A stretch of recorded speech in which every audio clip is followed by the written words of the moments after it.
कुंज बिहारी हरे कृष्णा कृष्णा कृष्णा हरे हरे हरे राम राम राम हरे हरे हरे कृष्णा कृष्णा कृष्णा हरे हरे हरे राम राम राम हरे हरे हरे कृष्णा कृष्णा कृष्णा हरे हरे हरे राम राम राम हरे हरे हरे कृष्णा कृष्णा कृष्णा हरे हरे हरे राम राम राम हरे हरे जय गोविंद राधे जय गोविंद राधे जय गौरनिताय जय गौरनिताय जय जय प्रभुपाद जय जय श्रील प्रभुपाद। हरे कृष्ण प्रभु, धन्यवाद। हरे कृष्ण प्रभु जी। हरे कृष्ण माता जी। हरे कृष्ण माता जी। हरे कृष्ण माता जी, धन्यवाद। हरे कृष्ण प्रभु जी। हरे कृष्ण। हरे कृष्ण। प्रणाम हरे कृष्ण माता जी। हरे कृष्ण प्रभु। हरे कृष्ण माता जी। हरे कृष्ण। गुरु जी हरे कृष्ण। हरे कृष्ण माता जी।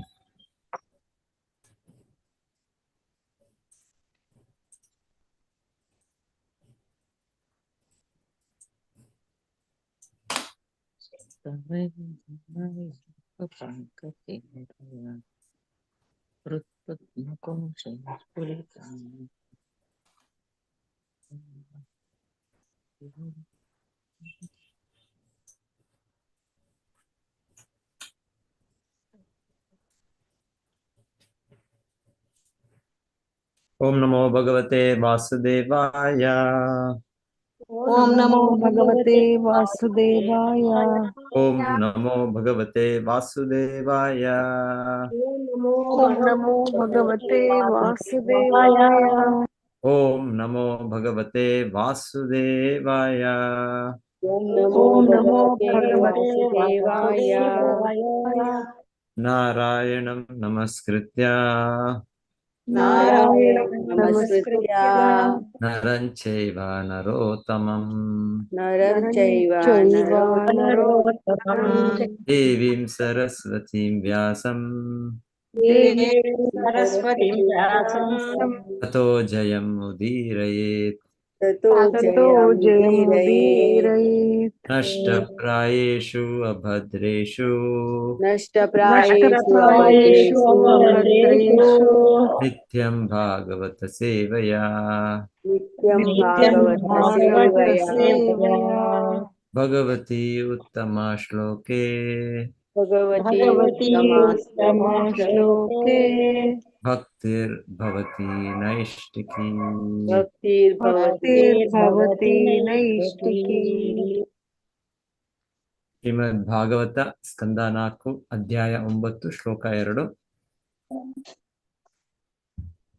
ಸವೈಧಿಯಾ ಯೋಗ ವಿಪಾಕ ತೀವ್ರಯಾ सवैधिया योग विपाक तीव्रया ಹೃತ್ ಪದ್ಮಕೋಶೆ ಸ್ಫುರಿತಂ ತಡಿ ಪ್ರಭಂ हृत्पद्मकोशे स्फुरितं तडिप्रभवम् ತಿರೋಹಿತಂ ಸಹಸೈವ ಪಲಕ್ಷ್ಯಾ तिरोहितं सहसैवोपलक्ष्य ಬಹಿ ಸ್ಥಿತಂ ತದ್ ಅವಸ್ಥಂ ದದರ್ಶ.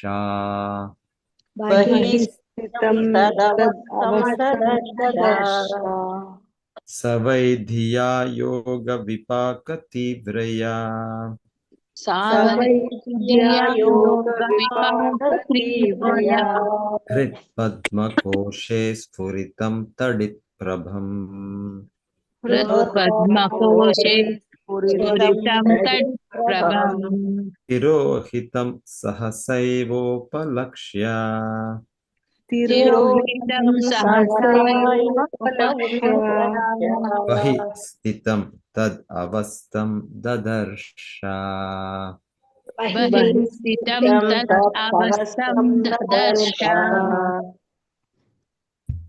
स वै धिया योगविपाकतीव्रया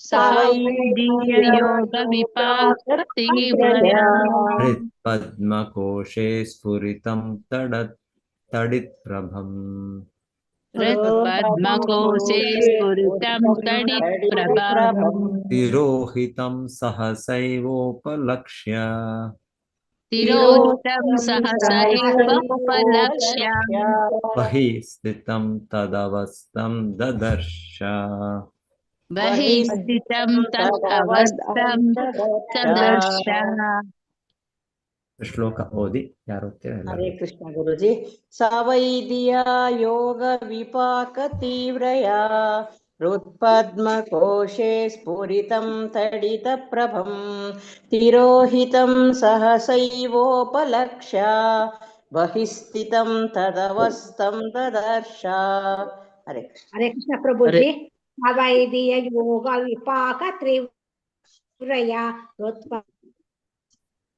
हृत्पद्मकोशे स्फुरितं ततं तिरोहितं सहसैव उपलक्ष्य बहिस्थितं तव अवस्थं ददर्श हरे कृष्ण प्रभु जी हरे कृष्ण प्रभु श्लोक 2 सवैदिया योग विपाक त्रिवया हृत्पद्मकोशे स्फुरितं तडिभद्रम् तिरोहितं सहस्योपलक्ष्य बहिः स्थितं तदवस्थं ददर्शः हरे कृष्ण हरे कृष्ण प्रभु जी सा वै धिया योग विपाक तीव्रया वृत्त पद्मकोशे स्फुरितं तडित्प्रभम् तडित्प्रभम् तिरोहितं सहसैवोपलक्ष्य बहिः स्थितं तदवस्थं ददर्श धन्यवाद गुरुजी हरे कृष्ण प्रभु जी सवैधिया योग विपाक तीव्रया हृत्पद्मकोशे स्फुरितं तडित्प्रभम् तिरोहितं सहसैवोपलक्ष्य बहिस्थितं तद् अवस्थं ददर्श धन्यवादಗಳು प्रभु जी हरे कृष्ण हरे कृष्ण प्रभु जी सवैदिया योग विपाक तीव्रया हृत्पद्मकोशे स्फुरितं तडित्प्रभम् तिरोहितं सहस्योपलक्ष्य बहिस्थितं तदावस्थं ददर्श धन्यवाद प्रभु जी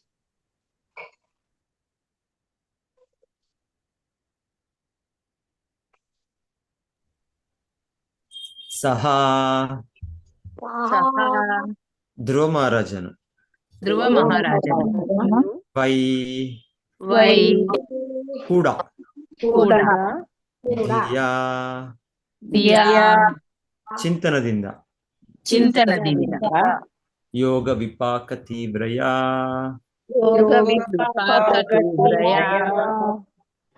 ಯೋಗ ಪ್ರಕ್ರಿಯೆಯ ಪರಿಪಕ್ವ ಸಾಕ್ಷಾತ್ಕಾರದಿಂದಾಗಿ ಯೋಗ ಪ್ರಕ್ರಿಯೆಯ ಪರಿಪಕ್ವ ಸಾಕ್ಷಾತ್ಕಾರದಿಂದಾಗಿ ಹೃತ್ ಹೃದಯದ ಪದ್ಮಕೋಶೆ ಕಮಲದಲ್ಲಿ ಸ್ಫುರಿತಂ ಪ್ರಕಟಗೊಂಡ ತಡಿತ್ ಪ್ರಭಂ ಮಿಂಚಿನ ಹೊಳಪು ತಿರೋಹಿತಂ ತಿರೋಹಿತಂ ಕಣ್ಮರೆಯಾದುದನ್ನು ಕಣ್ಮರೆಯಾದುದನ್ನು ಸಹಸಾ ಸಹಸಾ ಇದ್ದಕ್ಕಿದ್ದಂತೆ ಇದ್ದಕ್ಕಿದ್ದಂತೆ ಏವ ಏವ ಕೂಡ ಕೂಡ ಉಪಲಕ್ಷ್ಯ ಉಪಲಕ್ಷ್ಯ ನೋಡಿ ನೋಡಿ ಬಹಿಸ್ಥಿತಂ ಬಹಿಸ್ಥಿತಂ ಹೊರಗೆ ಇದ್ದುದನ್ನು ಹೊರಗೆ ಇದ್ದುದನ್ನು ತತ್ ಅವಸ್ಥಂ ತತ್ವಸ್ಥಂ ಅದೇ ಭಂಗಿಯಲ್ಲಿದ್ದ ಅದೇ ಭಂಗಿಯಲ್ಲಿದ್ದ ದದರ್ಶ ದದರ್ಶ ನೋಡಲು ಸಮರ್ಥನಾದನು. ನೋಡಲು ಸಮರ್ಥನಾದನು. ಧ್ರುವ ಮಹಾರಾಜನು ಪರಿಪಕ್ವವಾದ ಯೋಗ ಸಾಧನೆಯಿಂದಾಗಿ ತನ್ನ ಹೃದಯದಲ್ಲಿ ಮಿಂಚಿನಂತೆ ಹೊಳೆಯುತ್ತಿದ್ದ ಭಗವಂತನ ರೂಪದ ಧ್ಯಾನದಲ್ಲಿ ತಲ್ಲೀನನಾಗಿದ್ದನು. ಇದ್ದಕ್ಕಿದ್ದಂತೆ ಆ ರೂಪವು ಕಣ್ಮರೆಯಾಯಿತು. ಆಗ ಧ್ರುವನು ವ್ಯಾಕುಲನಾಗಿ ಅವನ ಧ್ಯಾನ ಭಂಗವಾಯಿತು. ಆಮೇಲೆ ತೆರೆದು ನೋಡಿದೊಡನೆಯೇ ತಾನು ಹೃದಯದಲ್ಲಿ ಕಂಡಿದ್ದ ಆ ದೇವೋತ್ತಮ ಪರಮಪುರುಷನೇ ಸಾಕ್ಷಾತ್ತಾಗಿ ಎದುರಿಗೆ ನಿಂತಿರುವುದನ್ನು ಕಂಡನು. ಧ್ರುವ ಮಹಾರಾಜನು ಪರಿಪಕ್ವವಾದ ಯೋಗ ಸಾಧನೆಯಿಂದಾಗಿ ಯೋಗ ಸಾಧನೆಯಿಂದಾಗಿ ತನ್ನ ಹೃದಯದಲ್ಲಿ ಮಿಂಚಿನಂತೆ ಹೊಳೆಯುತ್ತಿದ್ದ ಭಗವಂತನ ರೂಪದ ಧ್ಯಾನದಲ್ಲಿ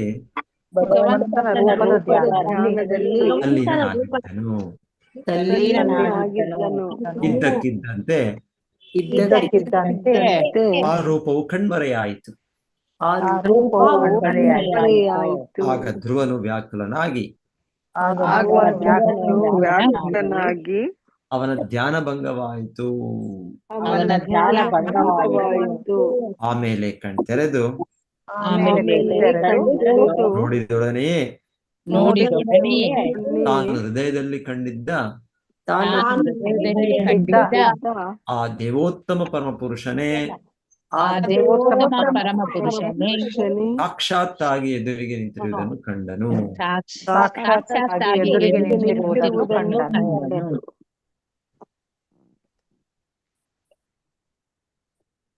ಭಾವಾರ್ಥ ಮಾತಾಡಿ ಯಾರು ಓದ್ತಾರೆ? ಗಾಯತ್ರಿ ದೇವಿ ಮಾತಾಜಿ ಓದಿ. ಹರೇ ಕೃಷ್ಣ ಮಾತಾಜಿ ಓದ್ತೀನಿ. ಹರೇ ಕೃಷ್ಣ.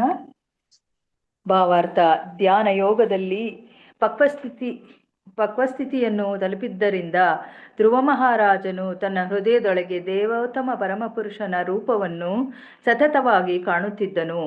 ಆದರೆ ಇದ್ದಕ್ಕಿದ್ದಂತೆ ಆ ರೂಪ ತನ್ನ ಹೃದಯದಿಂದ ಕಣ್ಮರೆಯಾದಾಗ ಅವನಿಗೆ ಪರಮಾತ್ಮನನ್ನು ಕಳೆದುಕೊಂಡಂತಾಯಿತು.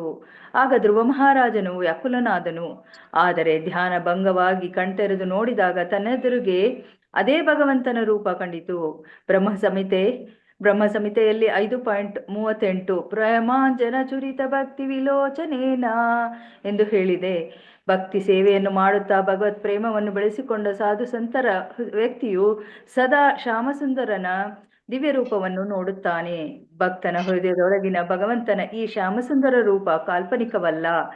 ಭಕ್ತನು ತನ್ನ ಭಕ್ತಿ ಸೇವೆಯಲ್ಲಿ ಮುನ್ನಡೆದು ಪರಿಪಕ್ವನಾದಾಗ ತನ್ನ ಭಕ್ತಿ ಸೇವಾವಧಿಯು ಉದ್ದಕ್ಕೂ ತಾನು ಕಲ್ಪಿಸಿಕೊಂಡಿದ್ದ ಶ್ಯಾಮಸುಂದರನನ್ನು ಮುಖಾಮುಖಿ ನೋಡುತ್ತಾನೆ. ಭಗವಂತನು ಪರನಾದ್ದರಿಂದ ಭಕ್ತರ ಹೃದಯದೊಳಗಿರುವ ಅವನ ರೂಪ, ದೇವಸ್ಥಾನದಲ್ಲಿರುವ ಅವನ ರೂಪ, ವೈಕುಂಠದಲ್ಲಿ, ವೃಂದಾವನ ಧಾಮದಲ್ಲಿ ಅವನ ಮೂಲ ರೂಪ ಎಲ್ಲವೂ ಒಂದೇ. ಅವುಗಳಲ್ಲಿ ಒಂದಕ್ಕೊಂದು ಭೇದವಿಲ್ಲ. ಹರೇ ಕೃಷ್ಣ ಪ್ರಭು. ಧನ್ಯವಾದಗಳು ಪ್ರಭುಜಿ. ಕೃಷ್ಣ ಹರೇ ಕೃಷ್ಣ. ಹರೇ ಕೃಷ್ಣ. ಓಂ ಅಜ್ಞಾನತಿಮಿರಾಂಧಸ್ಯ ಜ್ಞಾನಾಂಜನಶಲಾಕಯ ಚಕ್ಷುರುನ್ಮೀಲಿತಂ ಯೇನ ತಸ್ಮೈ ಶ್ರೀ ಗುರವೇ ನಮಃ. ನಮೋ ಓಂ ವಿಷ್ಣುಪಾದಾಯ ಕೃಷ್ಣಪೃಷ್ಠಾಯ ಭೂತಲೆ ಶ್ರೀಮತೆ ಭಕ್ತಿವೇದಾಂತ ಸ್ವಾಮಿನಿತಿ ನಾಮ್ನೆ. ನಮಸ್ತೆ ಸಾರಸ್ವತೆ ದೇವೆ ಗೌರವಾಣಿ ಪ್ರಚಾರಿಣೆ ನಿರ್ವಿಶೇಷ ಶೂನ್ಯವಾದಿ ಪಾಶ್ಚಾತ್ಯ ದೇಶತಾರಿಣೆ. जय श्री कृष्णा चैतन्य प्रभु नित्यानंद श्री अद्वैत गदाधर श्रीवासादि गौर भक्त वृंद. हरे कृष्णा कृष्ण कृष्ण हरे हरे, ಹರೇ ರಾಮ ರಾಮ ರಾಮ ಹರೇ.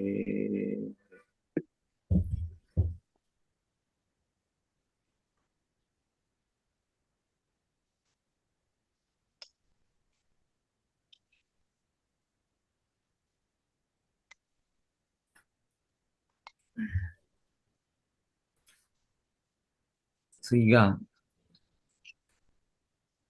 ಭಗವಂತನು ಕೃಷ್ಣಿಗರ್ಭ ಅಂತ ಕೇಳಿದ್ದೇನೆ. ಭಗವಂತನು ಆ ಅವತಾರದಲ್ಲಿ ಧ್ರುವ ಮಹಾರಾಜರಿಗೆ ಕಾಣಿಸ್ಕೊಂಡ. ಸೊ ಧ್ರುವ ಮಹಾರಾಜರು ಇಲ್ಲಿ ಹೇಳ್ತಾ ಇರೋದು ಪರಿಪಕ್ವ ಸ್ಥಿತಿಯಲ್ಲಿದ್ದಾರೆ ಅವರು. ಸೊ ಪರಿಪೂರ್ಣತೆ. ಅವರು ಧ್ಯಾನಾವಸ್ಥಿತ ತದ್ಗತೇನ ಮನಸ ಪಶ್ಯಂತಿಯಂ ಯೋಗಿನಃ. ಸೊ ಯೋಗಾಭ್ಯಾಸ ಪ್ರಕ್ರಿಯೆಯಲ್ಲಿ ಅವರು ತೊಡಗಿದ್ದು, ಆದ್ರೆ ಪೂರ್ಣ ಸಾಕ್ಷಾತ್ಕಾರ, ಪೂರ್ಣ ಪರಿಪೂರ್ಣತೆ ಪಡೆದದ್ದರಿಂದ ಭಗವಂತನವ್ರಿಗೆ ಸತತವಾಗಿ ಅವ್ರಿಗೆ ಕಾಣಿಸ್ಕೊಳ್ತಾರೆ, ಹೃದಯದಲ್ಲೇ ಕಾಣಿಸ್ಕೊಳ್ತಾರೆ. ಆಕ್ಚುಲಿ ಭಗವಂತನ ಹೃದಯದಲ್ಲೇ ಇದ್ದಾನೆ. ಪರಮಾತ್ಮನಾಗಿ ಭಗವಂತನು ಅಣು ಅಣುವಲ್ಲೂ ಇದ್ದಾನೆ, ನಮ್ಮ ಹೃದಯದಲ್ಲೂ ಇದ್ದಾನೆ. ಕ್ಷೇತ್ರಜ್ಞಂ ಚ ಅಪಿ ಮಾಂ ವಿದ್ಧಿ ಸರ್ವಕ್ಷೇತ್ರೇಷು ಭಾರತ. ಕೃಷ್ಣನ ಗೀತೆಯಲ್ಲಿ ಹೇಳೋದು, ಈ ಹೃದಯಸ್ಥ ಆತ್ಮ ನೊಟ್ಟಿಗೆ ನಾನು ಕೂಡ ಈ ದೇಹದಲ್ಲಿ ಪರಮಾತ್ಮನಾಗಿ ಇದ್ದೇನೆ. ಕ್ಷೇತ್ರಜ್ಞ ಅಪೀಚ, ನಾನು ಕೂಡ. ಸೊ ಸ್ಪಷ್ಟವಾಗಿ ಭಗವಂತನು ಕೂಡ ನಮ್ಮ ಭಿನ್ನವಾಗಿ ಅವನ ಅಸ್ತಿತ್ವ ಇದೆ, ಅವನು ನಮ್ಮೊಟ್ಟಿಗೆ ಇದ್ದಾನೆ. ಸೊ ನಿಜವಾದ ಧ್ಯಾನ ಮಾರ್ಗ ತೊಡೆದ ಯೋಗಿಗಳು ಸೊ ಇದನ್ನು ಅವರು ಸಾಕ್ಷಾತ್ಕರಿಸುತ್ತಾರೆ. ಆ ಪರಮಾತ್ಮನನ್ನು ಅವ್ರು ನೋಡಕ್ ಬರ್ತಾರೆ. ಇಲ್ಲ ಅಪರಿಪೂರ್ಣ ಯೋಗಿಗಳು, ಅಪರಿಪೂರ್ಣ ಆಧ್ಯಾತ್ಮಿಕವಾದಿಗಳು, ಅವರು ಆತ್ಮ ಪರಮಾತ್ಮ ಎರಡೂ ಒಂದೇ, ಇದು ಅಭಿನ್ನ. ಸೊ ಈ ರೀತಿ ಅವರು ಒಂದು ಮಾನಸಿಕ ಕಲ್ಪನೆಯಲ್ಲಿ ಇರ್ತಾರೆ. ಸೊ ನಿಜವಾಗ್ಲೂ ಪರಿಪೂರ್ಣ ಪಡೆದ ಯೋಗಿಗಳು ಅಂದ್ರೆ ಇಲ್ಲಿ ಧ್ರುವ ಮಹಾರಾಜರು ಪರಿಪೂರ್ಣತೆ ಪಡೆದಿದ್ದಾರೆ. ಸೊ ಭಗವಂತನ ಮೇಲೆ ಅರೂಪವನ್ನು ಮೊದಲಿಗೆ ಅವರು ಹೇಳ್ಬೋದು ಒಂದು ಕಾಲ್ಪನಿಕವಾಗಿ ಅವರು ಧ್ಯಾನಿಸ್ತಾ ಇದ್ರು, ಆದ್ರೆ ಕೊನೆಗೆ ಇಲ್ಲಿ ಅದು ಕಲ್ಪನೆ ಅಲ್ಲ, ಅದು ಸತ್ಯ. ಭಗವಂತನ ಈ ಶ್ಯಾಮ ಸುಂದರ ರೂಪ ಇಲ್ಲಿ ಹೇಳ್ತಾ ಇರೋದಿಲ್ಲಿ, ಇಲ್ಲಿ ಧ್ರುವ ಮಹಾರಾಜರು ನೋಡ್ತಾ ಇದ್ರು, ಅದು ಸತ್ಯ. ಸೊ ಆದ್ರೆ ಅವರು ವಿಶೇಷವಾಗಿ ಸೊ ಭಕ್ತರ ಇಚ್ಛೆಯಂತೆ, ಭಕ್ತರ ಇದಾದ ಹಾಗೆ ಭಗವಂತನ ನಾನಾ ರೂಪಗಳು ಸೊ ಭಗವಂತನು ವ್ಯಕ್ತವಾಗ್ತಾನೆ. ಭಗವಂತನು ಸಾಮಾನ್ಯವಾಗಿ ಪರಮಾತ್ಮ ರೂಪ ಅಂದ್ರೆ ಭಗವಂತನ 4 ಕೈಗಳುಳ್ಳ ಶಂಖ ಚಕ್ರ ಗದಾ ಪದ್ಮ, ಹಾಗೆ ರೂಪ ಭಗವಂತ. ಧ್ರುವ ಮಹಾರಾಜರು ಇಂತ ಹೇಳ್ತಾರೆ, ಮಿಂಚಿನಂತೆ ಹೊಳೆಯುವ ಸೊ ಭಗವಂತನ ಪ್ರಭೆ, ಹಾಗೆ ದೇಹದ ಪ್ರಭೆ. ಬ್ರಹ್ಮಜ್ಯೋತಿ ಅವನಿಂದನೇ ಬರ್ತಾ ಇದೆ.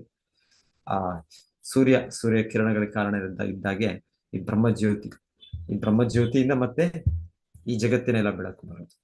ಬೇರೆ ಲೋಕಗಳೆಲ್ಲ ಅಸ್ತಿತ್ವಗಳಿದೆ, ಮತ್ತೆ ಈ ಭೌತಿಕ ಬ್ರಹ್ಮಾಂಡವಿದೆ. ಭೌತಿಕ ಬ್ರಹ್ಮಾಂಡದಲ್ಲಿ ಈ ಸೂರ್ಯ ಕೂಡ ಅಲ್ಲಿದ್ದಾನೆ, ಆ ಒಂದು ಪ್ರಭೆಯ ಒಂದು ಪ್ರತಿಬಿಂಬ. ಅದರಿಂದ ಸೊ ಹೀಗೆ ಬೇರೆ ಬೇರೆ ರೀತಿಯಲ್ಲಿ ಎಕ್ಸ್ಪ್ಲೇನ್ ಮಾಡ್ತಾರೆ.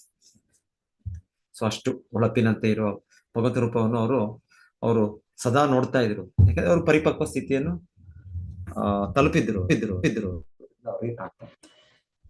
ಇಲ್ಲಿ ಹೇಳ್ತಾ ಇದ್ದಾರೆ, ಅದು ಬ್ರಹ್ಮ ಸಂಹಿತೆಯಲ್ಲಿ ಹೇಳಿದಾಗೆ, ಪ್ರೇಮಾಂಜನಚ್ಚುರಿತ ಭಕ್ತಿ ವಿಲೋಚನೇನ ಸಂತಃ ಸದೈವ ಹೃದಯೇಷು ವಿಲೋಕಯಂತಿ ಯಂ ಶ್ಯಾಮ ಸುಂದರಮಚಿಂತ್ಯ ಗುಣಸ್ವರೂಪಂ ಗೋವಿಂದಮಾದಿ ಪುರುಷಂ ತಮಹಂ ಭಜಾಮಿ. ಸೊ ನಾವು ಕೂಡ ಭಗವಂತನನ್ನು ನೋಡ್ಬೋದು, ಆದರೆ ನಾವು ಈ ಸ್ಥಿತಿಗೆ ಬರ್ಬೇಕು. ಏನ್ ಸ್ಥಿತಿ? ಇವಾಗ ಧ್ರುವ ಮಹಾರಾಜರು ಇರೋ ಸ್ಥಿತಿ ಪ್ರೇಮಾಂಜನಚ್ಚುರಿತ ಭಕ್ತಿ ವಿಲೋಚನೆ. ಸೊ ಹೇಳ್ತಾರೆ, ನಮ್ಮ ಕಣ್ಣುಗಳು ಕಾಣಿಸ್ತಾ ಇರೋ ನಾವು ಇವಾಗ ಕನ್ನಡಿ ಹಾಕೊಳ್ತೇವೆ, ಇಲ್ಲ ಅಂದ್ರೆ ಅಲ್ಲೇ ಇದ್ರ ಮೇಲೆ ಕಣ್ಣೊಳಗೆ ಇವತ್ತು ವೈದ್ಯರು ಒಂದು ಲೆನ್ಸ್ ಅಂತ ಅಲ್ಲಿ ಹತ್ರದಲ್ಲಿ ಇಡ್ತಾರೆ ಅಲ್ಲಿ. ಸೊ ಈ ರೀತಿ ಬೇರೆ ಬೇರೆ ರೀತಿ, ಇಲ್ಲಾಂದ್ರೆ ನಮ್ಗೆ ಇನ್ನ ಕಾಣೋದಿಲ್ಲ ಚೆನ್ನಾಗಿ. ಇನ್ನ ರಿಸರ್ಚ್ ಮಾಡೋರು, ಅವರು ವಿಜ್ಞಾನಿಗಳು, ಅವ್ರಿನ್ನ ಕಾಣೋದಕ್ಕೆ ಏನಾದ್ರು ಮೈಕ್ರೋಸ್ಕೋಪ್ ನೋಡ್ತಾರೆ. ಸೊ ಈ ರೀತಿ ಕಣ್ಣನ ಏನೇನೋ ರೀತಿಯಲ್ಲಿ ನಾವು ನೋಡೋದಕ್ಕೆ ಭೌತಿಕ ವಸ್ತುಗಳನ್ನ ಸ್ಪಷ್ಟವಾಗಿ ನೋಡೋಕೆ ಪ್ರಯತ್ನ ಪಡ್ತಾರೆ. ಸೊ ಈ ರೀತಿ ಭಗವಂತನ ನೋಡೋಕ್ಕಾಗ. ಈ ರೀತಿ ನಮ್ಮನ್ನು ನಮ್ಮ ಆತ್ಮ ಅದನ್ನು ನೋಡಕ್ಕಾಗಲ್ಲ. ಈ ಪರಮಾತ್ಮನ ನೋಡೋದು ಹೇಗೆ? ನೋಡ್ಬೋದು, ಆದ್ರೆ ಇಲ್ಲಿ ಹೇಳ್ತಾ ಇದ್ದಾರೆ ಪ್ರೇಮಾಂಜನ ಚರಿತ, ಪ್ರೇಮಾಂಜನ. ಸೊ ಒಮ್ಮೆ ಏನಾದ್ರೂ ಇದಾದ್ರೆ ಒಂದು ಆಯಿಂಟ್ಮೆಂಟ್ ಕನ್ನಡದಲ್ಲಿ ಏನ್ ಹೇಳ್ತೀವಿ, ಆಯಿಂಟ್ಮೆಂಟ್, ಇಲ್ಲ appointment okay, common word. So ಅದನ್ನ ಹಾಕೊಂಡಾಗ ಸ್ವಲ್ಪ ಆ ಕಣ್ಣಿನ ಇನ್ಫೆಕ್ಷನ್ ಹೋಗುತ್ತೋ, ಇನ್ನೊಂದು ಹೋಗುತ್ತೋ, ಅದು ಗುಣ ಆಗುತ್ತೋ. ಸೊ ಇಲ್ಲ ಅಂದ್ರೆ ಇದರಲ್ಲಿ ಯಾವ್ದ್ರಲ್ಲಿ ಹೇಳ್ತಾರೆ, ಆ ಮೈಕ್ರೋಸ್ಕೋಪ್ ಅಲ್ಲಿ ಕೂಡ ಒಂದು ಏನೋ ಆಯಿಲ್ ಇಮರ್ಷನ್ ಮೈಕ್ರೋಸ್ಕೋಪ್, ಒಂದು ಆಯಿಲ್ ಏನೋ ಒಂದು ಇದಿರುತ್ತೆ ಅಂತ ಹೇಳ್ತಾರೆ, ಎಣ್ಣೆ, ಅದರಿಂದ ಅದು ಚೆನ್ನಾಗಿ ಕಾಣುತ್ತೆ. ಹೀಗೆ ಹೇಳ್ತಾರೆ. ಹಾಗೆ ನಾವು ಕೂಡ ನಮ್ಮ ಇದಕ್ಕೆ ಕಣ್ಣಿಗೆ ಅದಕ್ಕೆ ಒಂದು ಆಯಿಂಟ್ಮೆಂಟ್, ಒಂದು ಗುಣ ಮಾಡೋ ಒಂದು ಇದಾಕೊಳ್ಬೇಕು. ಇವತ್ತೇನಾಗಿದೆ ನಮಗೆ ಆಯಿಂಟ್ಮೆಂಟ್ ಅಂದ್ರೆ, ನಮ್ಗೆ ಕಾಮದ ಆಯಿಂಟ್ಮೆಂಟ್ ಇದೆ, ಕಾಮದ ಇಚ್ಛೆ. ಏನ್ ನೋಡಿದ್ರು ನಾನು ಭೋಗಿಸ್ಬೇಕು, ನಾನು ಆನಂದಿಸ್ಬೇಕು, ನಾನು ಪ್ರಭುತ್ವವನ್ನು ಸಾಧಿಸ್ಬೇಕು ಅದರ ಮೇಲೆ. ಸೊ ಈ ಒಂದು ಕಾಮದ ರೋಗ ಇದೆ. ಇವತ್ತು ನಮ್ದು ಕಾಮಾಂಜನ, ನಮ್ಮ ಕಣ್ಣುಗಳು ಅದ್ರ ಮೇಲೆ ಏನ್ ನೋಡಿದ್ರು, ಏನ್ ಕೇಳಿದ್ರು, ಏನು ಸಿಕ್ಕಿದ್ರು ಅದು ನಮ್ಗೆ ಇದರಿಂದ ತುಂಬಿದೆ. ಆದರೆ ಇದರಿಂದ, ಕಾಮದಿಂದ ಪ್ರೇಮ, ಮೂಲತಃ ನಮಗೆ ಕೃಷ್ಣನ ಮೇಲಿರೋದು ಪ್ರೇಮ. ಏನದೊಂದು ಇದಿದೆ, ಆ ಪ್ರೇಮವು ಈಗ ಕಾಮವಾಗಿ ಅದು ಬದಲಾಗಿದೆ. ಆತ್ಮೇಂದ್ರಿಯ ಪ್ರೀತಿವಾಂಚ ಕಾಮ ಅಂತ ಹೇಳ್ತಾರೆ. ಕೃಷ್ಣೇಂದ್ರಿಯ ಪ್ರೀತಿವಾಂಚ ದಾರೈನಾಂ ಪ್ರೇಮ್ ಅಂತ ಹೇಳ್ತಾರೆ. ನಾವು ಕೃಷ್ಣನ ಇಂದ್ರಿಯಗಳನ್ನು ತೃಪ್ತಿಪಡಿಸ್ಬೇಕು ಅಂತ ನಾವು ಇದ್ದಾಗ ಅದಕ್ಕೆ ಪ್ರೇಮ ಅಂತ ಹೇಳ್ತಾರೆ. ಅದು ನಮ್ಮ ಸ್ವಂತ ಇಂದ್ರಿಯಗಳನ್ನು ನಾವು ತೃಪ್ತಿಪಡಿಸ್ಬೇಕು, ನಾನು ನನ್ನದು, ನನ್ನ ಈ ಭೌತಿಕ ಕಲ್ಪನೆಯಲ್ಲಿ ಅಂತ ಇದ್ದಾಗ ಅದು ಕಾಮವಾಗಿ ಆಗುತ್ತೆ. ಈಗ ಅದರ ಒಂದು ಇದಿದೆ, ಅದರಿಂದ ನಾವು ಕವಿದಿದ್ದೇವೆ. ಆದರೆ ಇದು ಶುದ್ಧ ಭಕ್ತರಿಗೆ ಪರಿಪಕ್ವ ಸ್ಥಿತಿ ಧ್ರುವ ಮಹಾರಾಜ ಬಂದದ್ರಿಂದ ಆ ಪ್ರೇಮ ಸ್ಥಿತಿ, ಶ್ರದ್ಧಾ, ಸಾಧು ಸಂಘ, ಭಜನ ಕ್ರಿಯಾ, ಅನರ್ಥ ನಿವೃತ್ತಿ, ನಿಷ್ಠಾ, ರುಚಿ, ಆಸಕ್ತಿ, ಭಾವ, ಪ್ರೇಮ. ಸೊ 9ನೇ ಸ್ಥಿತಿ, ಪರಿಪೂರ್ಣತೆ ಸ್ಥಿತಿಯಲ್ಲಿ ಧ್ರುವ ಮಹಾರಾಜರಿರೋದ್ರಿಂದ ಅವರು ಆ ಒಂದು ಕಣ್ಣುಗಳಿದೆ ಅವರಿಗೆ, ಅದರಿಂದ ಅವರಿಗೆ ಭಗವಂತನು ಕಾಣಿಸ್ತಾರೆ. ಸೊ ಇನ್ನ ನಾವು ಈ ಹಂತಗಳಲ್ಲೇ ಇದ್ದೀವಿ, ಶ್ರದ್ಧಾ, ಸಾಧು ಸಂಘ, ಭಜನ ಕ್ರಿಯೆ, ಇಲ್ಲ ಅನರ್ಥ ನಿವೃತ್ತಿ. ಸೊ ಒಮ್ಮೊಮ್ಮೆ ಅನರ್ಥಗಳು ಯಾವಾಗ ಹೋಗುತ್ತೆ ಅಂತ ಅನ್ಸುತ್ತೆ, ಬೇಡದೆ ಇರೋದು ಇದೆಲ್ಲ ನಮ್ಮನ್ನ ಕಾಡಿಸಿ ಪೀಡಿಸಿ ನಮಗೆ ಭೌತಿಕ ಜಗತ್ತಿನಲ್ಲಿ ಬಂಧಿಸಿದೆ.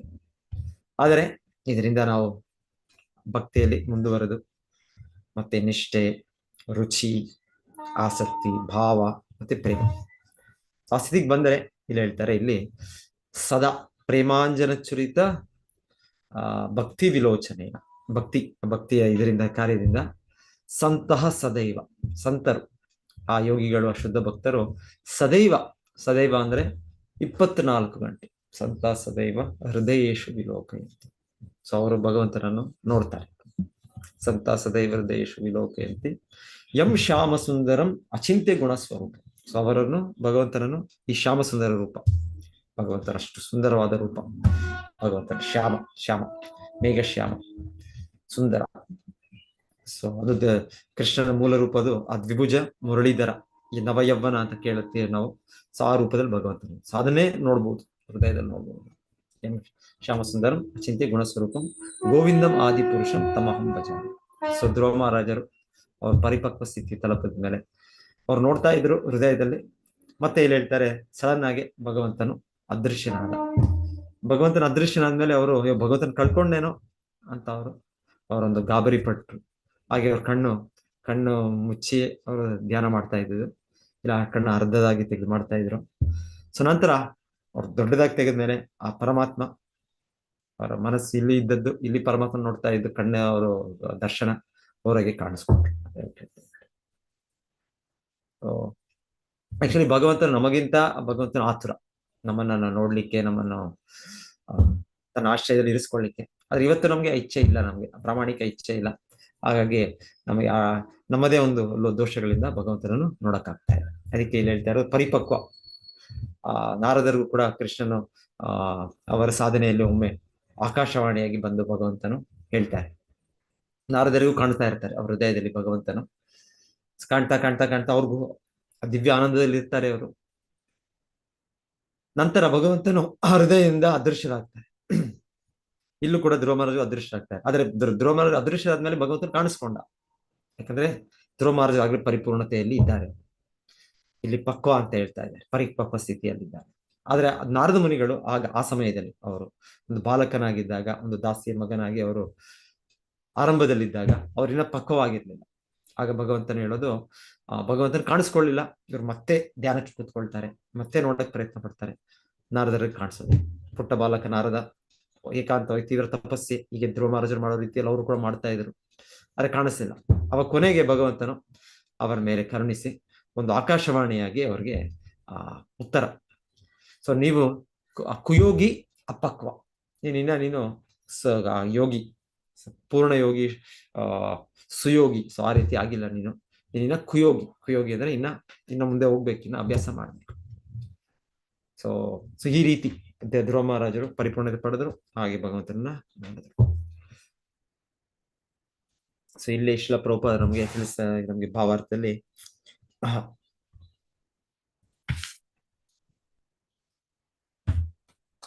ಇನ್ನೊಮ್ಮೆ ಓದೋಣ ಭಾವಾರ್ಥ. ನಾನೇ ಓದ್ತೀನಿ. ಧ್ಯಾನ ಯೋಗದಲ್ಲಿ ಪಕ್ವ ಸ್ಥಿತಿಯನ್ನು ತಲುಪಿದ್ದರಿಂದ ಧ್ರುವ ಮಹಾರಾಜನು ತನ್ನ ಹೃದಯದೊಳಗೆ ದೇವೋತ್ತಮ ಪರಮ ಪುರುಷನ ರೂಪವನ್ನು ಸತತವಾಗಿ ಕಾಣುತ್ತಿದ್ದ. ಆದರೆ ಇದ್ದಕ್ಕಿದ್ದಂತೆ ಆ ರೂಪ ತನ್ನ ಹೃದಯದಿಂದ ಕಣ್ಮರೆಯಾದಾಗ ಅವನಿಗೆ ಪರಮಾತ್ಮನನ್ನು ಕಳೆದುಕೊಂಡಂತಾಯಿತು. ಆಗ ಧ್ರುವ ಮಹಾರಾಜನು ವ್ಯಾಕುಲನಾದನು. ಆದರೆ ಧ್ಯಾನ ಭಂಗವಾಗಿ ಕಣ್ತೆರೆದು ನೋಡಿದಾಗ ತನ್ನೆದುರಿಗೆ ಅದೇ ಭಗವಂತನ ರೂಪ ಕಂಡಿತು. ಬ್ರಹ್ಮ ಸಂಹಿತೆಯಲ್ಲಿ ಪ್ರೇಮಾಂಜನ ಚರಿತ ಭಕ್ತಿ ವಿಲೋಚನ ಎಂದು ಹೇಳಿದೆ. ಭಕ್ತಿ ಸೇವೆಯನ್ನು ಮಾಡುತ್ತಾ ಭಗವತ್ ಪ್ರೇಮವನ್ನು ಬೆಳೆಸಿಕೊಂಡ ಸಾಧು ಸಂತರಹಂತಹ ವ್ಯಕ್ತಿಯು ಸದಾ ಶ್ಯಾಮಸುಂದರನ ದಿವ್ಯ ರೂಪವನ್ನು ನೋಡುತ್ತಾನೆ. ಭಕ್ತನ ಹೃದಯದೊಳಗಿನ ಭಗವಂತನ ಆ ಶ್ಯಾಮಸುಂದರ ರೂಪ ಕಾಲ್ಪನಿಕವಲ್ಲ. ಇದು ಕಲ್ಪನೆ ಅಲ್ಲ, ಇದು ಸತ್ಯ. ಭಗವಂತನ ದಿವ್ಯ ರೂಪ ಸತ್ಯವಾದದ್ದು. ಸೊ ಭಗವಂತನು ನಮಗೆ ಕಾಣಿಸ್ಕೊಳ್ಬಹುದು. ಅದು ನಮ್ಮಲ್ಲಿದೆ, ನಮ್ಮ ಪ್ರಾಮಾಣಿಕತೆ ಮೇಲೆ ನಮ್ಮ ಮೇಲಿದೆ. ಭಕ್ತನು ತನ್ನ ಭಕ್ತಿ ಸೇವೆಯಲ್ಲಿ ಮುನ್ನಡೆದು ಪರಿಪಕ್ವನಾದಾಗ ತನ್ನ ಭಕ್ತಿ ಸೇವಾವಧಿಯ ಉದ್ದಕ್ಕೂ ತಾನು ಕಲ್ಪಿಸಿಕೊಂಡಿದ್ದ ಶ್ಯಾಮಸುಂದರನು. ಸೊ ಈಗ ನಾವು ಕಲ್ಪನೆ ಒಂದು ರೀತಿಯಲ್ಲಿ ಇಲ್ಲಿ ಧ್ಯಾನ ಮಾರ್ಗದಲ್ಲಿ ಮೊದಲಿಗೆ ಧ್ರುವ ಮಹಾರಾಜರು ಕಲ್ಪಿಸಿಕೊಂಡು ನಾರದರ ಮಾರ್ಗದರ್ಶನದಲ್ಲಿ ಅವರು ಅಭ್ಯಾಸ ಮಾಡಿದ್ರು. ಆದರೆ ಈಗ ಅದು ಕಲ್ಪನೆ ಅಲ್ಲ, ಅದು ಸಾಕ್ಷಾತ್ಕಾರ. ಭಗವಂತನಿದ್ದಾನೆ, ಆ ರೂಪದಲ್ಲಿ ಭಗವಂತನು ಅವರೆದುರು ಬಂದಿದ್ದಾನೆ. ತನ್ನ ಭಕ್ತಿ ಸೇವಾ ಉದ್ದಕ್ಕೂ ತಾನು ಕಲ್ಪಿಸಿಕೊಂಡಿದ್ದ ಶ್ಯಾಮಸುಂದರನು ಮುಖಾಮುಖಿ ನೋಡುತ್ತಾನೆ. ಭಗವಂತನು ಪರಾತ್ಪರನಾದದ್ದರಿಂದ ಭಕ್ತರ ಹೃದಯದೊಳಗಿರುವ ಅವನ ರೂಪ, ಅದೇ ಈ ಪರಮಾತ್ಮನ ರೂಪ, ದೇವಸ್ಥಾನದಲ್ಲಿರುವ ಅವನ ರೂಪ. ಸೊ ದೇವಸ್ಥಾನದಲ್ಲಿ ನಾವು ಭಗವಂತನನ್ನು ಆರಾಧಿಸುತ್ತೇವೆ, ಅರ್ಚಾವತಾರ. ವೈಕುಂಠದಲ್ಲಿ ಅಂದ್ರೆ ಬೃಂದಾವನ ಧಾಮದಲ್ಲೂ ವೈಕುಂಠ ನಾನಾ ಲೋಕಗಳಲ್ಲಿ ಅವನ ಮೂಲ ರೂಪ ಎಲ್ಲವೂ ಒಂದೇ. ಅವುಗಳಲ್ಲಿ ಒಂದಕ್ಕೊಂದಕ್ಕೆ ಭೇದವಿಲ್ಲ. ಸೊ ಇದು ಭಗವಂತನ ಪರಾತ್ಪರ ಸ್ಥಿತಿ. ಪರಾತ್ಪರ ಸ್ಥಿತಿ ಎಂದರೆ ಅಲ್ಲಿ ಅವನ ನಾಮ, ಅವನ ರೂಪ, ಅವನ ಏನ್ ಹೇಳ್ಬೋದು, ಅವನ ಲೀಲೆ, ಅವನ ಗುಣಗಳು ಎಲ್ಲವೂ ಅವನೇ. ಭೌತಿಕವಾಗಿ ಸೊ ನಾವು ಅಂತ ಈಗ ಈ ದೇಹಕ್ಕೆ ನಾನು ಅಂದ್ಕೊಂಡ್ಬಿಟ್ಟಿದ್ದೇನೆ. ಸೊ ಈ ದೇಹ ನಾನು ಅಂದ್ಕೊಂಡು, ಆದ್ರೆ ಈ ದೇಹ ಭಿನ್ನ, ನಾನು ಭಿನ್ನ, ನನ್ನ ಶಬ್ದ ಕೂಡ ಭಿನ್ನ, ನನ್ನ ಹೆಸರು ಭಿನ್ನ, ಎಲ್ಲವೂ ಭಿನ್ನವೇ.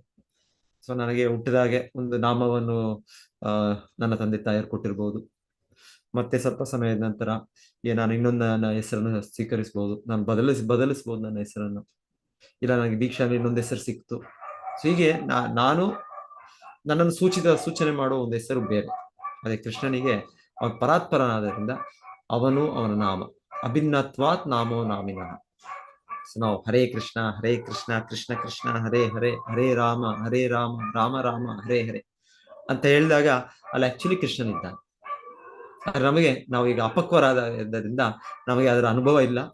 ಆದರೆ ಶುದ್ಧ ಭಕ್ತರಿಗೆ ಅವರು ಭಗವಂತನ ನಾಮವನ್ನು ಹೇಳಿದ ತಕ್ಷಣವೇ ಹೇಳ್ತಾರೆ, ಭಗವಂತನು ಅವರ ನಾಲಿಗೆ ಮೇಲೆ ಅವರು ಬಂದು ಕುಣಿತಾ ಇದ್ದಾನೆ ಅಂತಾನೆ ಹೇಳ್ತಾರೆ. ಸೊ ಭಗವಂತನು ತಕ್ಷಣವೇ ಅಲ್ಲಿ ವ್ಯಕ್ತವಾಗ್ತಾನೆ, ಭಗವಂತ ಪ್ರತ್ಯಕ್ಷನಾಗ್ತಾನೆ. ಸೊ ಇಲ್ಲಿ ವಿಶೇಷವಾಗಿ ಭಗವಂತನ ರೂಪಗಳ ಬಗ್ಗೆ ಹೇಳ್ತಾ ಇರೋದು. ಭಗವಂತನ ರೂಪ ಹೃದಯದಲ್ಲಿರುವ ಪರಮಾತ್ಮನ ರೂಪ, ಭಗವಂತನ ನಾವು ಆರಾಧನೆ ಮಾಡುವ ಮೂರ್ತಿ, ವಿಗ್ರಹ. ಸೊ ಅದು ಮತ್ತೆ ಭಗವಂತನ ಮೂಲ ಅಸ್ತಿತ್ವ ವೈಕುಂಠದಲ್ಲಿ, ಬೃಂದಾವನದಲ್ಲಿ ಎಲ್ಲವೂ ಒಂದೇ. ಸೊ ಇದಕ್ಕೆ ಎಷ್ಟೋ ನಿದರ್ಶನಗಳಿದೆ, ಎಷ್ಟೋ ನೂರಾರು ಸಾವಿರಾರು ಉದಾಹರಣೆಗಳಿದೆ ಐತಿಹಾಸಿಕವಾಗಿ. ಏನ್ ಮಾಡೋದು, ನಮ್ಗೆ ಇದು ಶಾಲಾ ಕಾಲೇಜಲ್ಲಿ ಇದೆಲ್ಲ ಕಲಿಸೋದಿಲ್ಲ, ಇದೆಲ್ಲ ತಿಳಿಸೋದಿಲ್ಲ ನಮ್ಗೆ. ಸೊ ಹಾಗಾಗಿ ನಮಗೆ ಇದ್ರ ಮೇಲೆ ನನಗೆ ವೈಯಕ್ತಿಕವಾಗಿ ಮೊದಲಿಗೆ ಸ್ವಲ್ಪ ಸಂಶಯ ಇತ್ತು, ನಂಬಿಕೆ ಅಷ್ಟು ಇರ್ಲಿಲ್ಲ. ಆದ್ರೆ ನಾವು ಶಾಸ್ತ್ರದಿಂದ ತಿಳ್ಕೊಂಡ್ರೆ, ಭಕ್ತರಿಂದ ತಿಳ್ಕೊಂಡ್ರೆ, ಆಚಾರ್ಯರಿಂದ ಕೇಳಿದ್ಮೇಲೆ ನಮಗೆ ಕ್ರಮೇಣವಾಗಿ ತಿಳಿಯುತ್ತೆ. ಏನ್ ತಿಳಿಯುತ್ತೆ ಅಂದ್ರೆ ಇದೆಲ್ಲವೂ ಕೂಡ ಅಭಿನ್ನ. ಭಗವಂತನ ದೇವಸ್ಥಾನದಲ್ಲಿರುವ ಅವನ ರೂಪವೂ ಕೂಡ ವೈಕುಂಠದಲ್ಲಿರುವ ಅವನ ರೂಪ ಅಭಿನ್ನ. ನಮಗೆ ವೈಕುಂಠದಲ್ಲಿರುವ ರೂಪ ಇವಾಗ ಕಾಣೋದಿಲ್ಲ ಈಗ, ಆದರೆ ಭಗವಂತನ ತನ್ನ ಕರುಣೆಯಿಂದ ಅವನು ದೇವಸ್ಥಾನದಲ್ಲಿ ಅವನು ಹೀಗೆ ನಮಗೆ ಲಭ್ಯವಾಗಿದ್ದಾನೆ. ವಿಗ್ರಹ ಉದಾಹರಣೆ ಕೊಡ್ತಾರಲ್ಲ, ಅದು ಇದು ಒಂದು ಅಂಚೆ ಪೆಟ್ಟಿಗೆ, ಪೋಸ್ಟ್ ಬಾಕ್ಸ್. ಆ ಪೋಸ್ಟ್ ಬಾಕ್ಸ್ ಕೆಂಪು ಡಬ್ಬಿ, ಅದು ಏನು ಇಲ್ಲ, ಅದು ಕೆಂಪು ಡಬ್ಬಿ. ಸೊ ಹಾಗೆ ನಾವು ಕೂಡ ನಮ್ಮ ದೇವಸ್ಥಾನದ ಹೊರಗೋ ಇಲ್ಲ ನಿಮ್ಮ ಮನೆಯ ಹೊರಗೋ ನೀವು ಒಂದು ಕೆಂಪು ಡಬ್ಬಿಯನ್ನು ಇಟ್ಬಿಟ್ಟು ಅದೇನ್ ಕೆಲಸ ಮಾಡೋದಿಲ್ಲ ಕೆಂಪು ಡಬ್ಬಿ. ಆದರೆ ನೀವು ಅಲ್ಲಿ ಪೋಸ್ಟ್ ಆಫೀಸ್ ಅವರು ಬಂದು ಅವರೊಂದು ಕೆಂಪು ಡಬ್ಬಿಯನ್ನು ಸ್ಥಾಪನೆ ಮಾಡಿದ್ರೆ ನಿಮ್ಮ ಮನೆವರೆಗೂ ಮಾಡ್ಬೋದು ಅವರು, ಇಲ್ಲ ಅಂದ್ರೆ ಅವ್ರ ಪೋಸ್ಟ್ ಆಫೀಸ್ ಹೊರಗೂ ಮಾಡ್ಬೋದು, ಇನ್ನೆಲ್ಲಾದ್ರೂ ಮಾಡ್ಬೋದು ಅವರು. ಸೊ ಅವರು ಅದನ್ನ ಸ್ಥಾಪನೆ ಮಾಡಿ ಅವರು ಅದನ್ನ ಹೊಣೆಗಾರಿಕೆ ತಗೊಂಡಿದ್ರಿಂದ ನಿಮ್ಮ ಅಂಚೆ ಅದು ಎಲ್ಲಿದ್ರು ಕೆಂಪು ಡಬ್ಬಿ, ಅದು ನಮ್ಮ ದೇವಸ್ಥಾನದವರೆಗಿರ್ಬೋದು, ನಿಮ್ಮ ಮನೆ ಎದುರಿಗಿರ್ಬೋದು, ಅವರು ಅದನ್ನ ಅಲ್ಲಿ ಸ್ಥಾಪಿಸಿದರೆ ಅದು ಪೋಸ್ಟ್ ಆಫೀಸ್ ಅಂದ್ರೆ ಅದು ಪೋಸ್ಟ್ ಡಿಪಾರ್ಟ್ಮೆಂಟ್ ಏನಿದೆ ಅದ್ರ ಕೆಲಸ ಮಾಡುತ್ತೆ. ಸೊ ಅದೇ ರೀತಿಯಲ್ಲಿ ಈ ದೇವಸ್ಥಾನದ ಮೂರ್ತಿ ಭಗವಂತನ ನಾವು ಸೇವೆ ಮಾಡೋದಿಲ್ಲಿ ಎಲ್ಲಿ ಕೂಡ ಭಗವಂತನ ಭಕ್ತಿ ಭಾವದಿಂದ, ಮುಖ್ಯವಾದ ಭಕ್ತಿ ಭಾವ, ಭಗವಂತನು ವ್ಯಕ್ತವಾಗ್ಬೋದು, ಭಗವಂತನ ಅದೇ ರೀತಿಯಲ್ಲಿ ಅವ್ಯಕ್ತನ ಆಗ್ಬೋದು.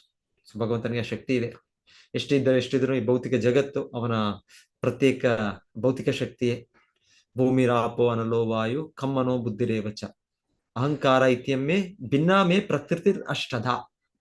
ಸೊ ಇದು ಭಗವಂತನ ಭಿನ್ನ ಪ್ರಕೃತಿ, ಭಗವಂತನ ಶಕ್ತಿ. ಸೊ ಭಗವಂತನ ಶಕ್ತಿಯಲ್ಲೂ ಕೂಡ ಭಗವಂತನು ವ್ಯಕ್ತವಾಗ್ಬೋದು. ವ್ಯಕ್ತವಾಗಿ ಅವನು ಪೂರ್ಣ, ಎಷ್ಟು ಪೂರ್ಣನೆಂದ್ರೆ ಅವನು ಇಲ್ಲಿ ಇದು ಆಧ್ಯಾತ್ಮಿಕ ಸ್ವರೂಪವೇ, ಆಧ್ಯಾತ್ಮಿಕ ಅಸ್ತಿತ್ವವೇ, ಅದು ಅಭಿನ್ನ ಅಂತ ಇಲ್ಲಿ ಹೇಳ್ತಾರೆ.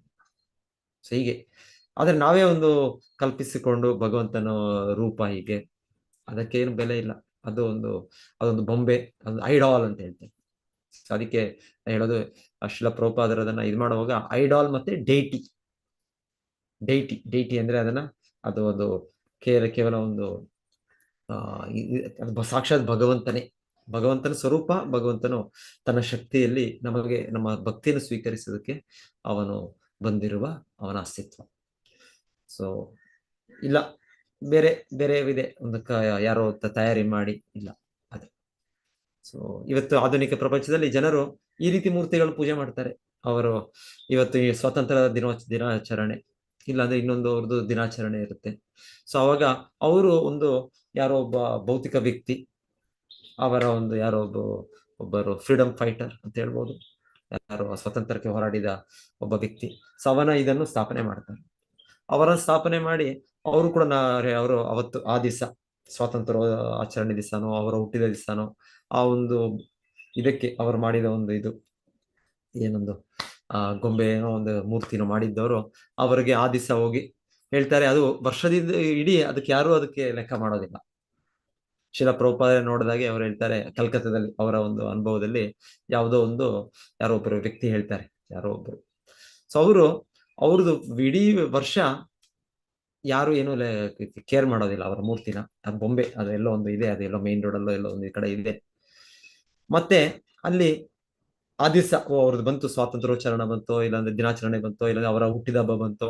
ಸೊ ಹಾಗೆ ಆ ದಿವಸ ಆ ಸತ್ಯವಾದ ವ್ಯಕ್ತಿಯನ್ನು ನೆನಪು ಮಾಡ್ಕೊಂಡು ಅವರೆಲ್ಲರೂ ಕೂಡ ಅಲ್ಲಿ ಹೋಗ್ತಾರೆ.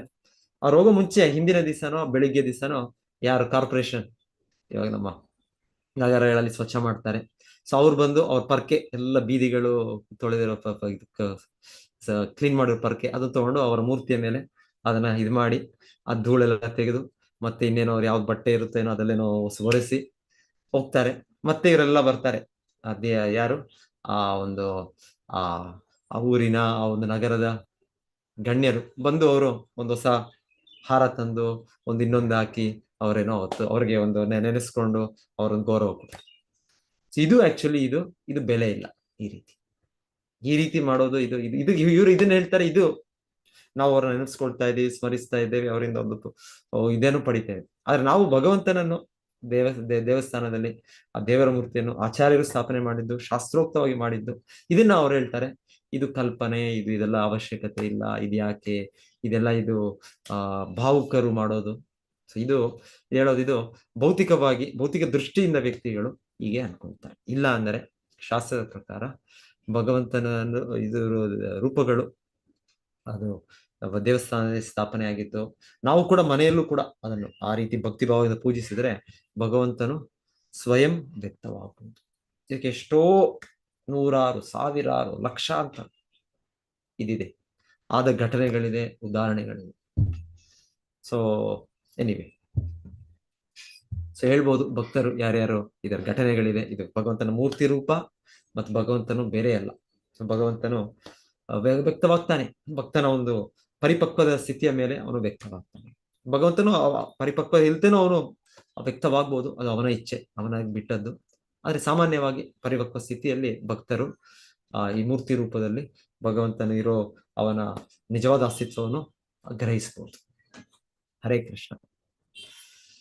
ಯಾರಾದ್ರೂ ಉದಾಹರಣೆಗಳು ಹೇಳ್ತೀರಾ? ಯಾರು ನೆನೆಸ್ಕೊಂಡ್ರೆ ಶೇರ್ ಮಾಡ್ಬೋದು.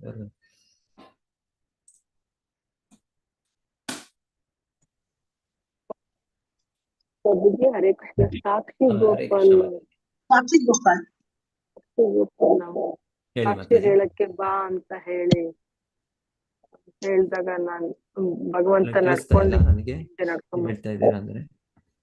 ಕೇಳಿಸ್ತಾ ಇಲ್ವಾ ಪ್ರಭುಜಿ? ಇಲ್ಲ, ಒಂದ್ ನಿಮಿಷ, ನನಗೆ ಕೇಳಿಸ್ತಾ ಇಲ್ಲ, ನಂದೇನೋ ಇದಿರ್ಬೇಕು, ಮಿಸ್ಟೇಕ್ ಇರ್ಬೇಕು. ನಿಮಿಷ, ಸಾಕ್ಷಿ ಗೋಪಾಲ್ ಒಂದ್ ನಿಮಿಷ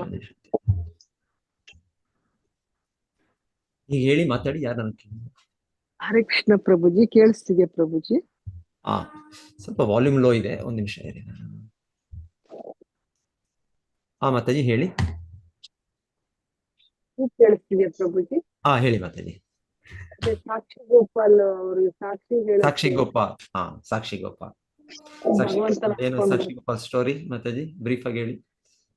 ಅದು ಹಳ್ಳಿಲಿ ಅವರು ನನ್ ಮಗಳನ್ನ ಅದೇನೋ ಸೇವೆ ಮಾಡಿದಾಗ ನನ್ ಮಗಳನ್ನ ಕೊಟ್ಟು ಮದ್ವೆ ಮಾಡ್ಕೊಡ್ತೀನಿ ನಿನಗೆ ಅಂತ ಹೇಳಿರ್ತಾನೆ.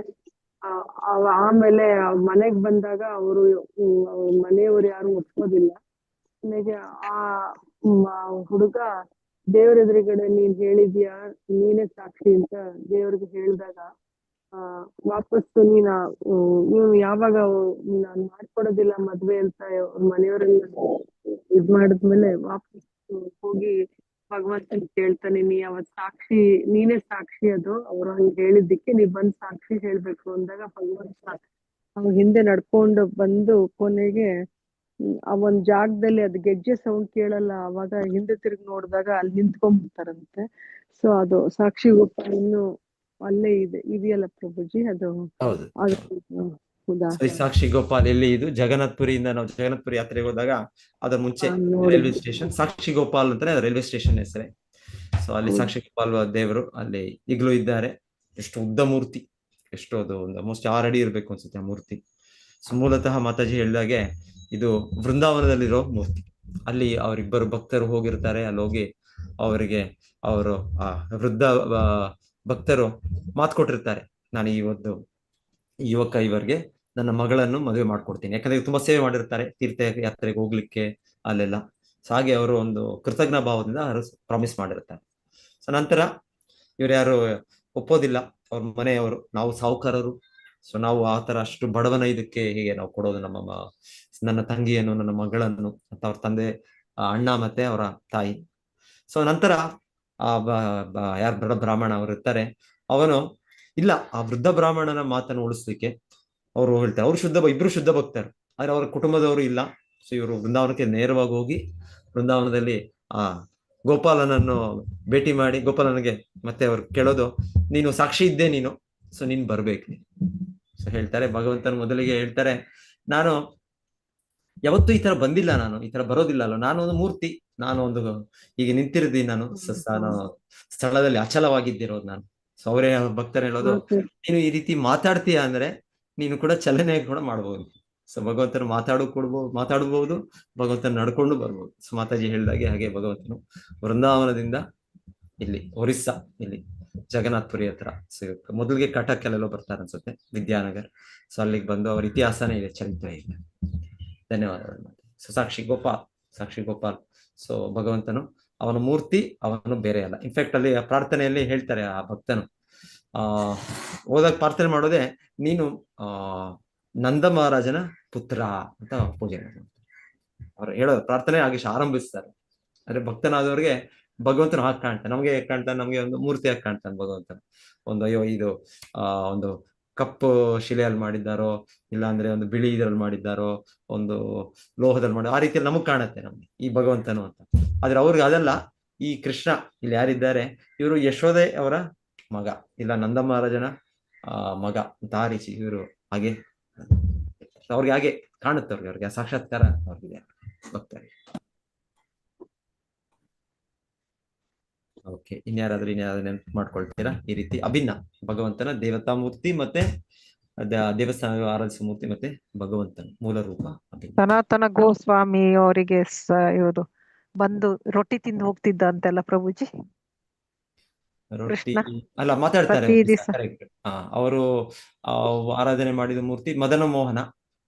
ಸೊ ವೃಂದಾವನದಲ್ಲಿ ನೋಡಿದಿರ ನೀವು ಮದನ್ ಮೋಹನ ದೇವಸ್ಥಾನ. ಸೊ ಆ ಮದನ್ ಮೋಹನ ಅವರು ಸನಾತನ ಗೋಸ್ವಾಮಿ ಅವರು ಡೈಲಿ ಇದೆ ನೀವು ಹೇಳೋದ ರೀತಿಯಲ್ಲಿ ಅವರು ಅಕ್ಕಪಕ್ಕದಲ್ಲೆಲ್ಲ ವೃಂದಾವನ ಗ್ರಾಮದಲ್ಲಿ ಅವರು ಭಿಕ್ಷೆ ಬೇಡಿ ಅವರು ಅದರಿಂದ ಆ ರೊಟ್ಟಿಯನ್ನು ಕೊಡ್ತಾ ಇರೋ ಅಷ್ಟೇ. ಅವ್ರು ಕೂಡ ತಯಾರಿ ಮಾಡ್ತಾ ಇರಲ್ಲ ಅನ್ಸುತ್ತೆ, ಮಾಡ್ತಾ ಇರಲ್ಲ. ಅದು ಉಪ್ಪು ಇರುದಿಲ್ಲ ಅಂತೆ, ಚಪ್ಪೆ ಅಂತೆ ಆ ರೊಟ್ಟಿ. ಉಪ್ಪು ಮೂರ್ತಿನೇ ಹೇಳುತ್ತೆ ಮದನ್ ಮೋಹನ. ನನಗೆ ಚಪ್ಪೆ ರೊಟ್ಟಿ ಕೊಡ್ತೀಯ ನೀನು ಅಂತ. ಅದಕ್ಕೆ ನಾನು ಮಾಡುದೇ ಹೇಗೆ, ನೀನು ಅದನ್ನೇ ತಿನ್ನು ಅಂತ. ಮತ್ತೆ ಅಲ್ಲಿ ಉಪ್ಪಿನ ಬೋಟ್ ಅನ್ನು ನಿಲ್ಲಿಸಿ ಒಬ್ಬ ಬರ್ತಾನಂತೆಲ್ಲ, ಅದು ಬೋಟ್ ಹೋಗುದಿಲ್ಲ ಅಂತ ಹೇಳಿ. ಆಗ ಈ ಹುಡುಗನನ್ನು ಕರ್ಕೊಂಡು ಹೋಗುವಂತಾರಂತೆ ಅವರು. ಅವನು ಹೋಗಿ ಬೋಟ್ ಅನ್ನು ಚಲಾಯಿಸುತ್ತಾನೆ. ಮತ್ತೆ ಅವನಿಗೆ ಏನ್ ಬೇಕು ಅಂತ ಕೇಳಿದಾಗ ಒಂದು ಮುಷ್ಟಿ ಉಪ್ಪು ಕೊಡ್ತಾರಂತೆ. ಅದನ್ನ ತಂದು ಇಲ್ಲಿ ಕೊಡ್ತಾರ ಅವರು. ಆಮೇಲೆ ಆ ಬೋಟಿನವನಿಗೆ ತುಂಬಾ ವ್ಯಾಪಾರ ಆದ್ಮೇಲೆ ಅದ ಹಣವನ್ನು ತಂದು ಸನಾತನ ಗೋಸ್ವಾಮಿಗೆ ಟೆಂಪಲ್ ಕಟ್ಲಿಕ್ಕೆ ಕೊಡ್ತಾರಂತೆ. ಹೌದಾ ಪ್ರಭುಜಿ? ಕರೆಕ್ಟ್. ಸೊ ಮದನ್ ಮೋಹನ್ ಅವ್ರು ಹೇಳೋದು, ನೀವ್ ಹೇಳಿದಾಗೆ ನನಗೆ ಅಟ್ಲೀಸ್ಟ್ ಸ್ವಲ್ಪ ಉಪ್ಪು ಕೊಡ್ಬೋದಾ, ಸ್ವಲ್ಪ ಯಾರು ಸನಾತನ ಗೋಸ್ವಾಮಿ, ಇವತ್ತು ಉಪ್ಪು ಕೇಳ್ತೀಯಾ, ನಾಳೆ ನೀನ್ ಇನ್ನೊಂದು ಕೇಳ್ತೀಯಾ, ನನಗೆ ಸಮಯ ಇಲ್ಲ ನನಗೆ.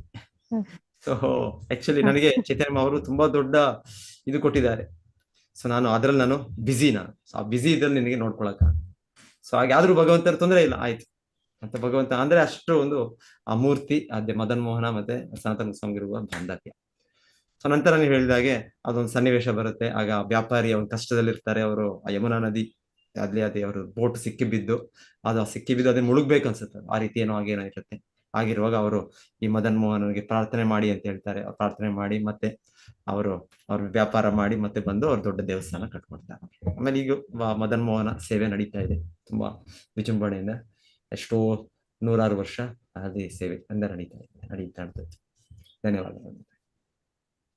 ಹರೇ ಕೃಷ್ಣ ಪ್ರಭು. ಹರೇ ಕೃಷ್ಣ. ಮತ್ತೆ ಪುಂಡಲೀಕನ್ ಕಥೆನೂ ಬರುತ್ತಲ್ಲ ಪ್ರಭು ಇಲ್ಲಿ, ಪಾಂಡುರಂಗನ ಕಥೆನ ಬರ್ತಾವ. ತಂದೆ ತಾಯಿ ಸೇವೆ ಮಾಡಿ ನಾನು ಬರೋವರೆಗೂ ನೀನು ನಿಂತಿರು ಅಂತ ಹೇಳಿ ಒಂದ್ ಇಟ್ಕೆ ಹಾಕಿದ ತಕ್ಷಣ ಭಗವಂತ ಅವ್ರು ಕಾಯ್ಕೊಂಡು ಆ ಇಟ್ಕೆ ಮೇಲೆ ನಿಂತಿರ್ತಾನಲ್ಲ ಭಗವಂತ. ಅದು ಇವತ್ತಿನವರೆಗೂ ಅದು ಅದೇ ಒಂದು ಇದೆಯಲ್ಲ ಪಂಡ್ರಾಪುರದಲ್ಲಿ ಪ್ರಭು. ಅಂತ ಹಂಗೆ ಭಗವಂತ ಯಾರು ನಮ್ಮ ಮನಸ್ಸಿನ ಒಂದು ಇದು ಹೆಂಗೆ ಭಾವನೆಗಳು ಇರುತ್ತೆ ಆತರ ನಮಗೆ ಒಂದು ಇದ್ರಲ್ಲಿ ಇದಾಗ್ತಾನೆ ಅನ್ನೋ ಒಂದು ಇದಿದೆ ಅಲ್ವ ಪ್ರಭು. ನಾವು ಶುದ್ಧ ಭಕ್ತರು ಯಾವ ಭಾವನೆಯಿಂದ ಅವರು ಇದ್ ಮಾಡ್ತಾರೋ ಅದ್ರಂತೆ ಭಗವಂತ ಅವ್ರಿಗೆ ಒಂದು ಇದನ್ನ ಮಾಡ್ಕೊಡ್ತಾರೆ ಅನ್ನೋ ಒಂದು. ಹರೇ ಕೃಷ್ಣ ಪ್ರಭು. ಹರೇ ಕೃಷ್ಣ. ಹರೇ ಕೃಷ್ಣ. ಪ್ರಭುಜಿ ಕ್ಷೀರ್ಚೋರ್ ಗೋಪಾಲ್. ಕ್ಷೀರ್ಚೋರ್ ಗೋಪಿನಾಥ್. ಕ್ಷೀರ್ಚೋರ್ ಗೋಪಿನಾಥ್. ಹೌದು. ಸೊ ಕ್ಷೀರ್ಚೋರ್ ಗೋಪಿನಾಥ್ ನಾವು ಬಾಲಸೋರ್ ಮಾದೇವೇಂದ್ರ ಪುರಿ ಅವರು. ಮಾದೇವೇಂದ್ರ ಪುರಿ ಅವರು ತಾವು ತಮ್ಮ ಒಂದು ಈ ಒಂದು ಕ್ಷೀರವನ್ನು ನನ್ನ ದೇವರಿಗೆ ಕೊಡ್ಬೇಕು ಅಂತ ಹೇಳಿ ಒಂಥರ ಆಸೆ ಪಡ್ತಾರೆ. ಆಮೇಲೆ ಅದ ಆಮೇಲೆ ಗೊತ್ತಾಗ್ತದೆ ಒಂದ್ ತಪ್ಪು ಮಾಡ್ಬಿಟ್ಟೆ ನಾನು, ಭಗವಂತನಿಗೆ ಇನ್ನ ಅರ್ಪಿಸೇ ಇಲ್ಲ, ನಾನು ಅಷ್ಟು ಬೇಗ ನಾನು ಇದ್ ಮಾಡಿದೆ, ನನ್ನ ಒಂದ್ ಇದಕ್ಕೆ ಸ್ವಾರ್ಥ ಅಂತ ಏನೋ ಅನ್ಕೊಂಡು. ಆ ನಂತರ ಅವರು ರಾತ್ರಿ ಕನ್ಸೊಳಗೆ ಅಲ್ಲಿ ಅವ್ರಿಗೆ ಬೇಜಾರಾಗುತ್ತೆ. ಆಮೇಲೆ ಅಲ್ಲ ಆ ಜಾಗ ಟೆಂಪಲ್ ಬಿಟ್ಬಿಟ್ಟು ಹೊಟ್ಟೋಗ್ಬಿಡ್ತಾರೆ ಅವರು ಮಾರ್ಕೆಟ್ ಕಡೆ, ಅಲ್ಲಿ ಹೋಗಿ ಅಲ್ಲೆಲ್ಲೋ ಕೂತ್ಕೊಂಡಿರ್ತಾರೆ. ಆಮೇಲೆ ಭಗವಂತ ಗೋಪಿನಾಥ್ ಅವರ ಪೂಜಾರಿಗಳ ಒಂದು ಕನ್ಸಲ್ಲಿ ಬಂದ್ಬಿಟ್ಟು, ನೋಡು ನಾನು 12 ಪಾಟ್ಸ್ ಏನಿದೆ ಅದ್ರಲ್ಲಿ ಒಂದನ್ನ ನಾನು ಹಿಂದೆ ತೆಗ್ದಿಟ್ಟಿದ್ದೀನಿ, ಅದನ್ನ ನನ್ ಭಕ್ತ ಮಾಧವೇಂದ್ರ ಪುರಿಗೆ ಇದನ್ನ ತಲುಪಿಸು ಅಂತ ಹೇಳ್ಬಿಟ್ಟು ಹೇಳಿ ಇದ್ ಮಾಡ್ತಾರೆ. ಆಮೇಲೆ ಪೂಜಾರಿ ಎದ್ಬಿಟ್ಟು ಆಮೇಲೆ ಸ್ನಾನಗಿನ ಎಲ್ಲ ಮಾಡಿ ಹೋಗಿ ಹೌದಾ ಅಂತ ನೋಡಿದ್ರೆ ಅಲ್ತಾರಿ ಹಿಂದೆ ಅದು ಒಂದು ಇದನ್ನ ಭಗವಂತ ತೆಗ್ದಿಟ್ಟಿರ್ತಾನೆ. ಸೊ ಅದನ್ನ ಆಮೇಲೆ ಹೋಗಿ ಮಾಧವೇಂದ್ರ ಪುರಿಗೆ ಹೋಗಿ ಮಾರ್ಕೆಟ್ ಪ್ಲೇಸ್ ಅಲ್ಲಿ ಕೂರ್ತಿರ್ತಾರೆ, ಅವ್ರು ಹುಡ್ಕೊಂಡು ಹೋಗಿ ಅವ್ರು ಅದನ್ನ ಕೊಡ್ತಾರೆ. ಅಂದ್ರೆ ಇದನ್ನ ಅದೇ ಕ್ಷೀರ್ ಚೋರ್ ಅಂತ. ಸೊ ಆಕ್ಚುಲಿ ಈ ಮೂರ್ತಿ ಕ್ಷೀರಚೋರ್ ಗೋಪಿನಾಥ ಅದನ್ನ ಸಾಕ್ಷಾತ್ ಶ್ರೀರಾಮಚಂದ್ರ ಹೇಳ್ತಾರೆ. ತ್ರೇತಾಯುಗದಲ್ಲಿ ಅವ್ರಿಗ ಇದು ವನವಾಸದಲ್ಲಿ ಬಂದಾಗ ಸೀತಾದೇವಿ ಲಕ್ಷ್ಮಣ ಒಟ್ಟಿಗೆ ಬಂದಾಗ ಅವರು ಕೆತ್ತಿದ ಇದು ಮೂರ್ತಿ, ಅದು ಗೋಪಿನಾಥ ಸುಂದರ ಕೃಷ್ಣ ಮೂರ್ತಿ. ಆದ್ರೆ ಈಗ ಮಾತಾಜಿ ಹೇಳಿದಾಗೆ ಮಾಧವೇಂದ್ರ ಪುರಿ ಅವರು ಬಂದಾಗ ಈ ಒಂದು ಲೀಲೆ ನಡೆಯುತ್ತೆ. ಆ ಗೋಪಿನಾಥ ಅವರಿಗೋಸ್ಕರ ಭಕ್ತನಿಗೋಸ್ಕರ ಕದ್ದು ಕ್ಷೀರ ಇದು ಏನು ಅದು ಅರ್ಪಣೆ ಮಾಡಕ್ಕೆ ಪೂಜಾರಿ ತಂದಿರ್ತಾರೆ, ಅದನ್ನ ಕದ್ದು ಅದರಿಂದ ಇವಾಗ ಅವರು ಹೆಸರುವಾಸಿ ಕ್ಷೀರಚೋರ ಗೋಪಿನಾಥ. ಮಾತಾಜಿ ಯಾರು ಕೆತ್ತಿರೋದು ಪ್ರಭುಜಿ ಅದು? ಶ್ರೀರಾಮಚಂದ್ರ ಭಗವಂತನೇ ಕೆತ್ತಿರೋದು. ಶ್ರೀರಾಮಚಂದ್ರನ ಅವತಾರದಲ್ಲಿ ಬಂದಾಗ ಅವ್ರು ವನವಾಸದಲ್ಲಿ ಬರ್ತಾರಲ್ಲ, ಅವ್ರ ಆ ಸಮಯದಲ್ಲಿ ಅಲ್ಲಿ ಬಂದಾಗ ಅವರು ಕೆತ್ತಿದ ಇದು ಅಂತ ಹೇಳ್ತಾರೆ. ಅವ್ರ ಬಾಣದಿಂದ ಅವರು ಮಾಡಿದ ಇದು ಅದು ಆ ಮೂರ್ತಿ, ಆ ಗೋಪಿನಾಥ ಮೂರ್ತಿ. ಉಡುಪಿ ಕೃಷ್ಣ ತಿರುಗುತ್ತಾನಲ್ಲ, ಉಡುಪಿ ಕೃಷ್ಣ ನಮ್ಮ ಕನಕದಾಸರಿಗೆ ತಿರುಗೋದು. ಹೌದು, ಎಸ್. ಸೊ ಅದು ಮೂರ್ತಿ ಎಲ್ಲ ಸಾಕ್ಷಾತ್ ಭಗವಂತನೇ ಅವರು. ನೋಡಿ, ಕನಕನ ಕಿಂಡಿ, ಕನಕನ ಕಿಂಡಿಯಿಂದ ದರ್ಶನ ಮಾಡ್ತೇವೆ ನಾವು, ಮತ್ತೆ ಒಳಗೆ ಹೋಗ್ತೇವೆ.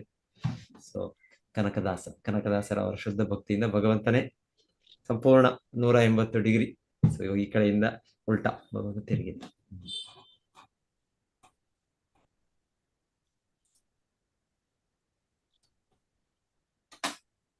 ಓಕೆ, ಸೊ ನಾಳೆ ಮೋಸ್ಟ್ ಡೌಟ್ ನಾನು ಬರೋದು, ನೋಡೋಣ ನಾಳೆ ಯಾರು ಕ್ಲಾಸ್ ಯಾರು ತಗೊಳ್ತಾರೆ ಅಂತ. ನಾನು ಕಂಟಿನ್ಯೂ ಇರುತ್ತೆ, ಆದ್ರೆ ಕ್ಲಾಸ್ ಎಲ್ಲರೂ ನೋಡಿ ಜಾಯಿನ್ ಆಗಿ ಮತ್ತೆ ಮಂದಿರದಕ್ಕೆ ಎಲ್ಲೆಲ್ಲಿ ನಿಮ್ಗೆ ಆಗುತ್ತೆ ಬನ್ನಿ. ಇಲ್ಲೇ ಆಗುತ್ತೆ, ಇಲ್ಲೇ ಬನ್ನಿ ನಮ್ಮ ಮಂದಿರಕ್ಕೆ.